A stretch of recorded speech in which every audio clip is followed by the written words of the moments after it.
تو ہم کیا کہیں گے؟ امپورٹنٹ کا لفظ شروع میں لگا دیں گے کہ وہ خبر بہت امپورٹنٹ، یہ کہیں گے نا. اور ایک طریقہ یہ ہوتا ہے کہ آپ یہ بتائیں کہ وہ ایسی خبر ہے کہ نہ ماننے والوں کے ساتھ بہت بربادی والا معاملہ ہوگا جو اس خبر کو نہیں مانے گا. گورنمنٹ نے یہ اعلان کیا ہے کہ جو اس نیوز کو نہیں مانے گا اس کو مار دیا جائے گا، پھانسی ہے اس کی سزا. تو قرآن نے اس خبر کی اہمیت کو اس طرح سے بیان کیا کہ ایک ایسی خبر ہے کہ جس خبر کا انکار کر دیا تھا قوم عاد اور قوم سمود نے، ہم نے ایک کو آواز کی طاقت سے اور ایک کو ہوا کی طاقت سے ہلاک کر دیا. تو اس سے اس خبر کی اہمیت پتہ چلتی ہے. اور میں نے اس پر تفصیلی بیان کیا تھا. بھئی یہ کیا ایکو کیوں ہو رہا ہے؟ یہ کیا مذاق ہے یار؟ دماغ آواز گونج کیوں رہی ہے؟ اس کو ایکو کو تو ختم کریں نا. ہم کوئی یہاں نظمیں تھوڑی پڑھ رہے ہیں. ابھی تک مائک کا مسئلہ سیٹ نہیں ہوا ہے. ابھی تک آواز مجھے ڈبل آواز آ رہی ہے گونج گونج کے. ایک بندہ یہاں مائک کے لیے رکھیں، اس کو میں تنخواہ اپنی جیب سے دوں گا، ٹھیک ہے؟ وہ ذمہ دار ہوگا. اصل میں جب تک کوئی کام مسلط نہ ہو نا تنخواہ کے ساتھ، یہ کام دنیا میں ہوتا نہیں ہے. ہمارے یہاں فری پھوکٹ کے چل رہے ہوتے ہیں کھاتے، فری پھوکٹ کے کھاتے ہوں گے، اس میں یہی ہوگا. 7ویں صدی ہجری تک نا علماء کرام کا فتویٰ یہ تھا کہ اذان اور امامت پہ تنخواہ لینا جائز نہیں ہے. فقہ حنفی میں یہی فتویٰ چلتا رہا ہے. امام شافعی کے ہاں یہ اجازت تھی کہ آپ امامت کی تنخواہ بھی لے سکتے ہیں اور اذان کی، بولو نا یار، تنخواہ بھی لے سکتے ہیں. لیکن فقہ حنفی میں تھا کہ امامت، اذان، قرآن کی تدریس، مذہب کی تدریس، اس پہ تنخواہ لینا جائز نہیں ہے. ابھی بھی آواز صحیح نہیں ہو رہی کیونکہ فری پھوکٹ میں ہے نا.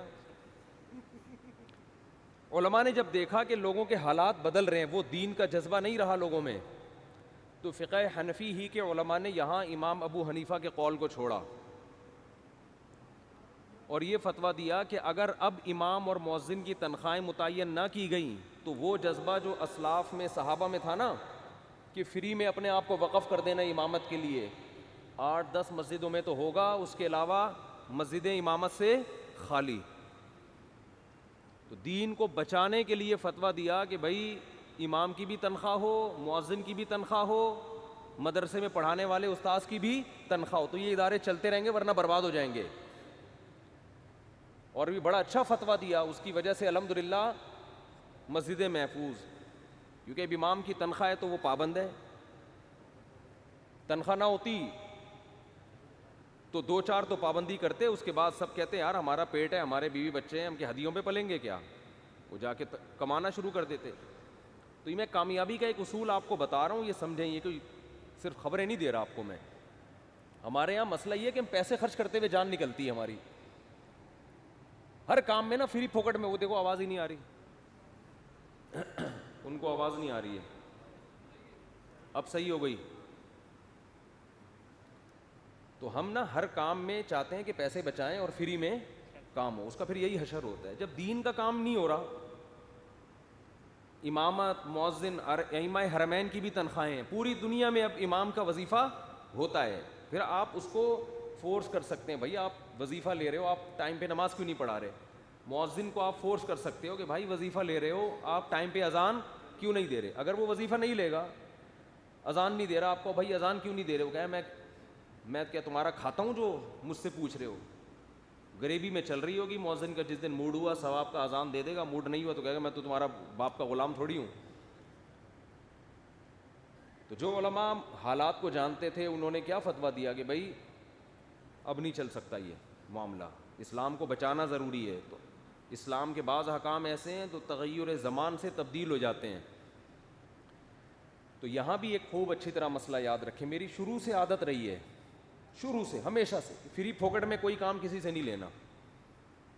جو خود سے کر رہا ہے تو ٹھیک ہے، نہیں تو جب ہم رکھیں گے تو پیسے دے کے رکھیں گے، ورنہ نہیں. یا ورنہ پھر رکھو ہی نہیں، پھر ایسے ہی چلو.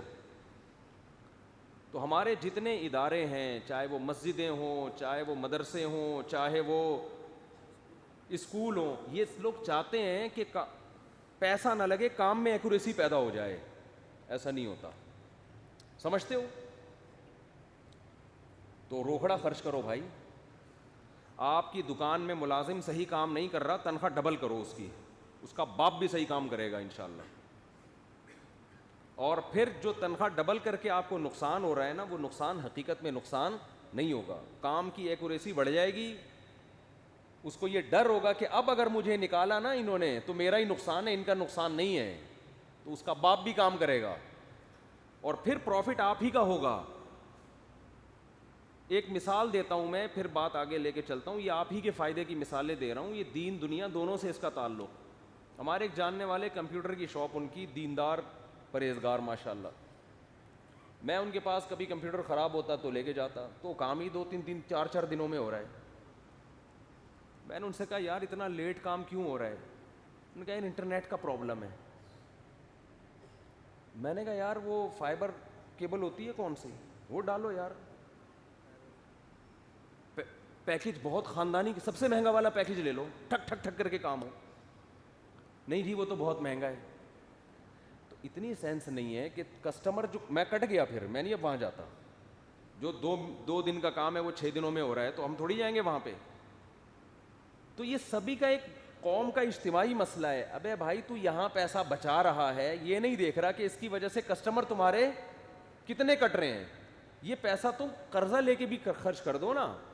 جب ٹھک ٹھک ٹھک لوگوں کا کام ہوگا تو آپ دیکھو لائن لگے گی, رش لگے گا, وہ وہاں سے ریکوری ہو جائے گی.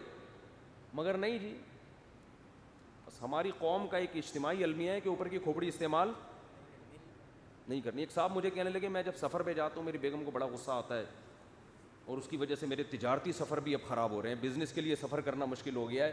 بیگم کہتی ہے ہر دوسرے دن سفر پہ چلے جاتے ہو, ٹائم نہیں دے رہے, یہ نہیں اور وہ نہیں, اور اس کی وجہ سے اب میں ذرا سفر میں نے کم کر دیے, گھر کے ماحول خراب ہو رہا تھا. میں نے کہا بھائی جان بزنس کرنا میں انویسٹمنٹ پیسہ لگتا ہے, تو صرف اس کاروبار میں نہیں لگتا, اس کے جتنے بھی لوازمات ہیں نا سب میں لگتا ہے. میں نے کہا جب سفر پہ جاؤ, بیگم ظاہر ہے ٹائم کی قربانی دے رہی ہے, کچھ روکڑا اس کے ہاتھ میں رکھ کے جاؤ. سمجھ رہے ہو؟ میں نے کہا جب بھی سفر ہو رہا ہے 10,000 پکڑا دو اس کو. بیگم لاہور جا رہا ہوں ایک ہفتے کے لیے, جو بھی جس کی آمدن ہے جو اس حساب سے, کوئی 5,000 کوئی 1,000 کوئی 500 میں بھی, وہ تو جو فیملی جس طرح کا ان کا معیار ہو. میں نے کہا پیسے پکڑاؤ اور جاؤ. میں نے کہا اگلی دفعہ بولے کہ 20,000 دے دو, 2 ہفتے کے لیے چلے جاؤ.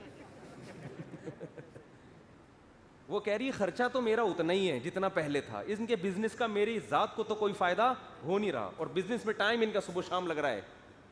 تو میں نے کہا یہ بھی بزنس میں انویسٹمنٹ سمجھو کہ یار بیوی بچوں کو میں زیادہ ٹائم نہیں دے پا رہا, تو ٹائم کے بدلے میں ان کو کیا دوں گا؟ پیسہ.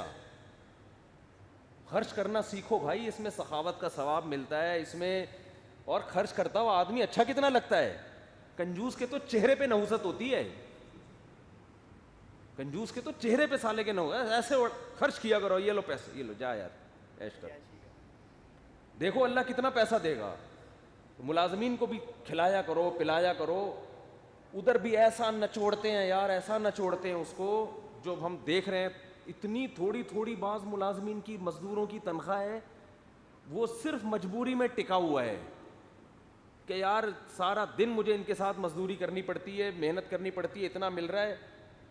تو وہ کوئی خوشی سے نہیں ہے آپ کے ساتھ, اور آپ اتنا کما رہے ہو یار, اتنا کما رہے ہو, کھولو ہاتھ اپنا یار.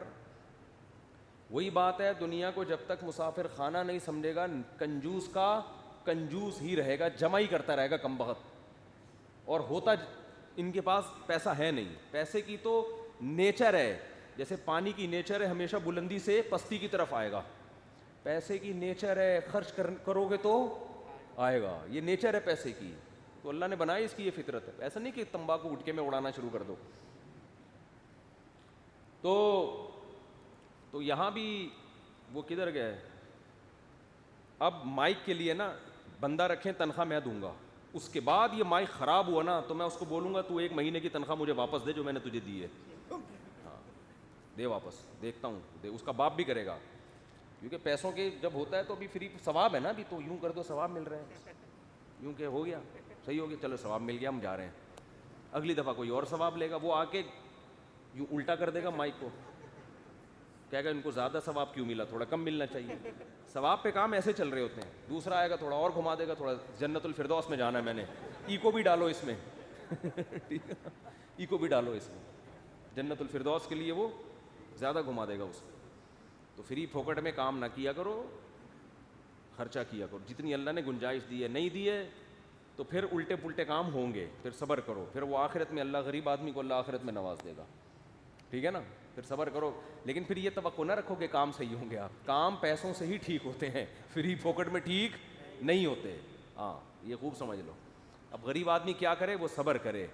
یہ سوچے دنیا مسافر خانہ ہے, کھانے کو مل رہا ہے نا 2 ٹائم کی روٹی, بیان کرنا کوئی ضروری نہیں ہے, مائک کا ٹھیک ہونا اسلام میں کوئی ضروری نہیں ہے. تو صبر کرو, مر جاؤ, آخرت میں اللہ نوازے گا. غریبوں کو اس طرح سے میں تسلی دیتا ہوں.